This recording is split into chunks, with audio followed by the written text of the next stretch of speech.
Hi everyone. The topic of the presentation today is element distinctness. This presentation is done as a part of the assignment for design and algorithm analysis course. So we start off with the problem statement.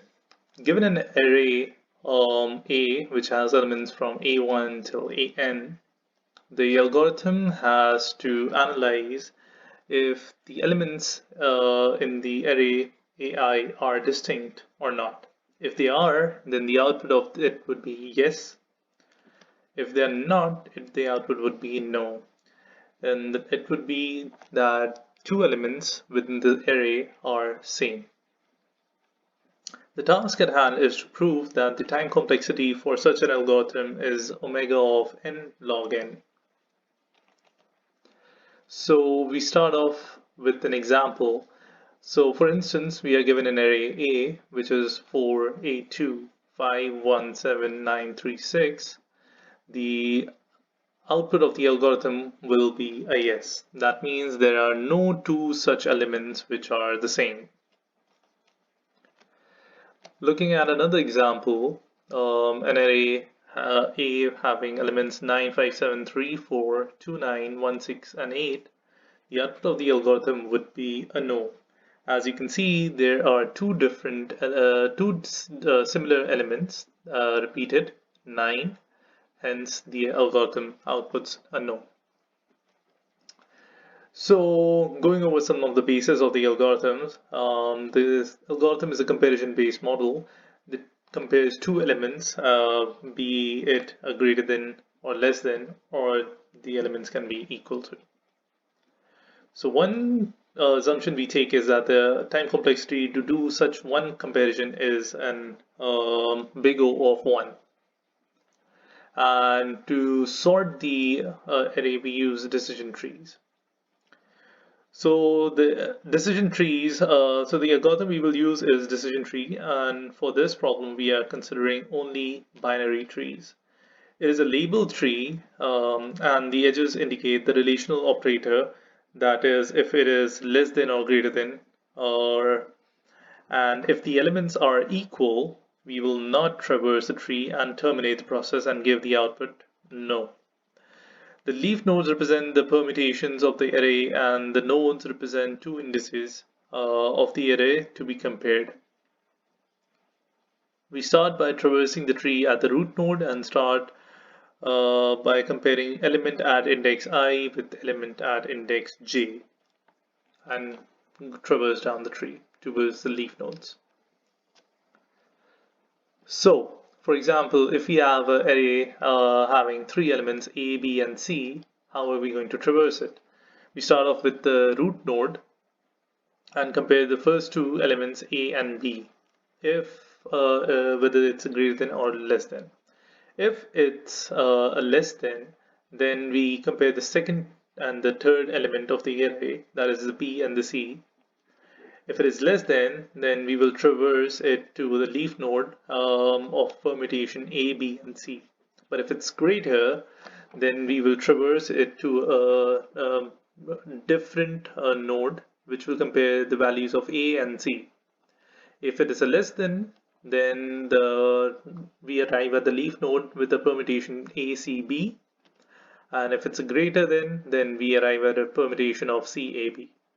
But if the root node was greater, then we arrive at another node which compares A with the C, and if it's if it's less than, then we arrive at a leaf node that is BAC, and if it's a greater than, then we can compare B element with the C, and if the result of that is less than, then we arrive at a permutation of leaf node at BCA, and if it was greater than, then we arrive at another permutation that is CBA.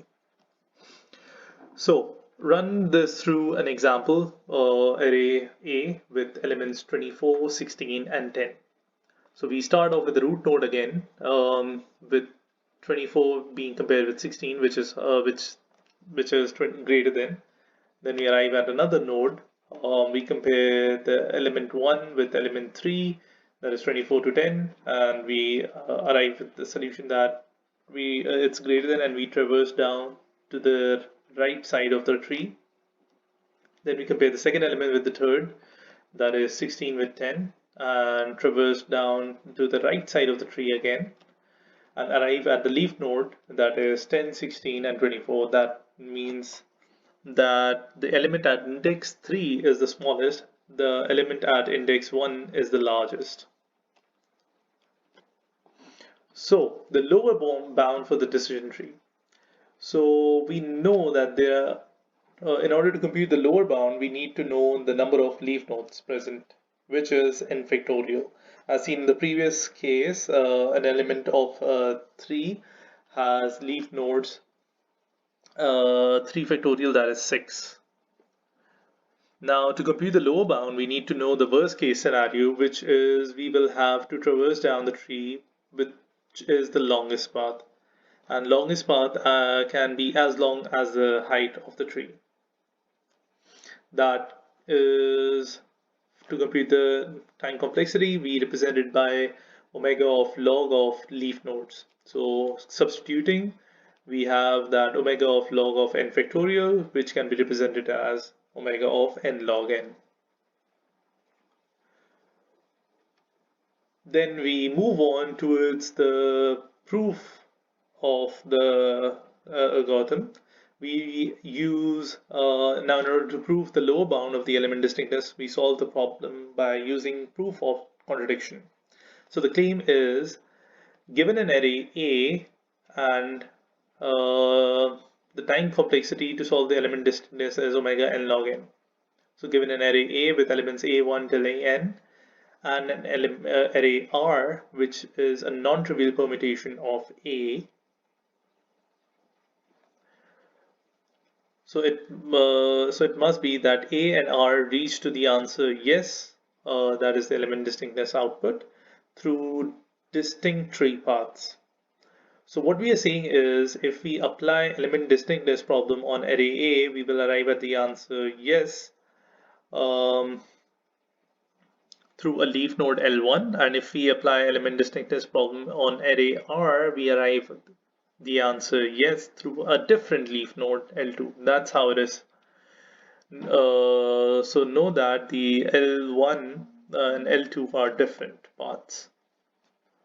So what we want to say is that if we are able to prove that two permutations of the same array have same answers but take different path while traversing down the tree, then the array having n numbers must have n factorial leaf nodes. Now to prove it, using the proof of contradiction, we say both A and R arrive the same answer yes through the same path L1.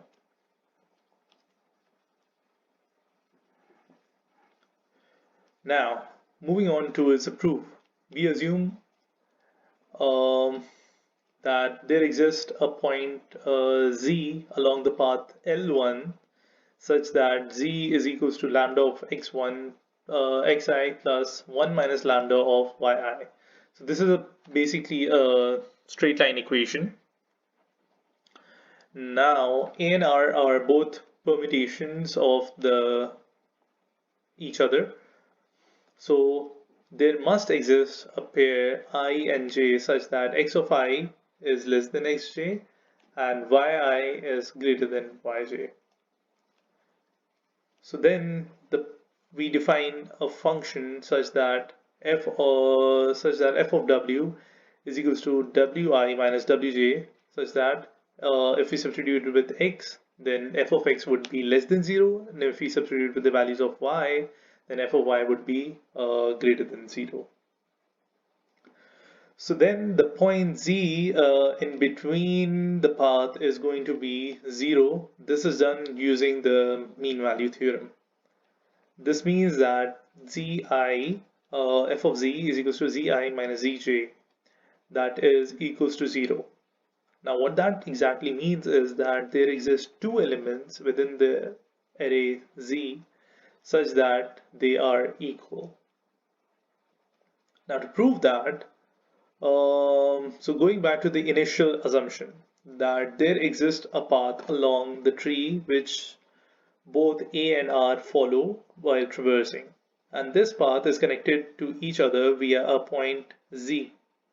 Since we assume path of A and R is yes via a path L1, so if there is a point Z which goes through the path, then it should also have answer yes for the element distinctness problem.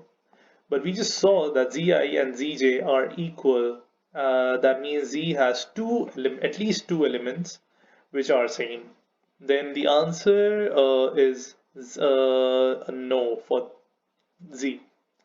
That means the point Z must be on the path of a no. This shows that the assumption is wrong. So we can assume in this manner that we have three different paths: L1, L2, and L3. And A, R, and Z are connected like this. And hence A and R are not connected as they are on different paths. Hence they cannot be on the same path, and this proves the claim of contradiction. Now to conclude all of this, given an array A and R, with AR being the permutation of A, the element distinctness problem answer for both of these array is a yes. And we are able to prove two permutations of an array can get same answer but through different paths. If there is a array of size n, that means it has n elements, then there must be n factorial paths within the decision trees. Then the number of leaves must be at least n factorial. Hence, the time complexity T of n is equals to omega of n log n, and that's proved. Thank you.